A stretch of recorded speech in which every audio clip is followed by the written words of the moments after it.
मित्रांनो, तुमच्यापैकी बरेच जण रेल्वेने प्रवास करत असतील आणि काही जण रेल्वेने भविष्यात प्रवास करणार असतील. त्यांच्यासाठी हा खूप महत्त्वाचा व्हिडिओ आहे, तो पूर्ण बघायची विनंती करतो. काल मी लोणावळ्याला फिरायला चाललो होतो. पुण्याला गेलो. तिथून बोललो एसटीने जावा, पण एसटी 2 तास लेट होती, त्यामुळे प्रायव्हेट गाडीने जावं म्हणून ठरवलं. तर तिथे पण गेलो तर ते पण त्यांची गाडी फुल भरेपर्यंत काय निघणार नव्हती. शेवटी बोललो जर ह्यांची वाट बघत बसलो तर मला लोणावळ्याला जायला उशीर होईल. म्हणून मी शेवटी विचार केला रेल्वेने जावं. म्हणून मी पुणे स्टेशनला गेलो. पुणे स्टेशनला गेल्यावर रेल्वे यायला 10 मिनिटं बाकी होती.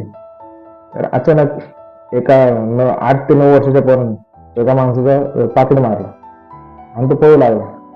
आणि दुर्दैवाची गोष्ट म्हणजे ज्याचं त्याने पाकीट मारलं तो निघाला पोलीस.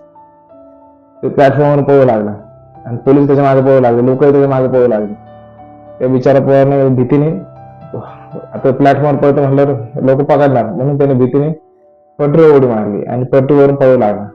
आणि अचानक समोरून ट्रेन आली आणि त्याचा अपघात झाला. तर माझ्या व्हिडिओच्या माध्यमातून एवढंच सांगणे की पटरी क्रॉस करू नका किंवा पटरीतून चालू नका.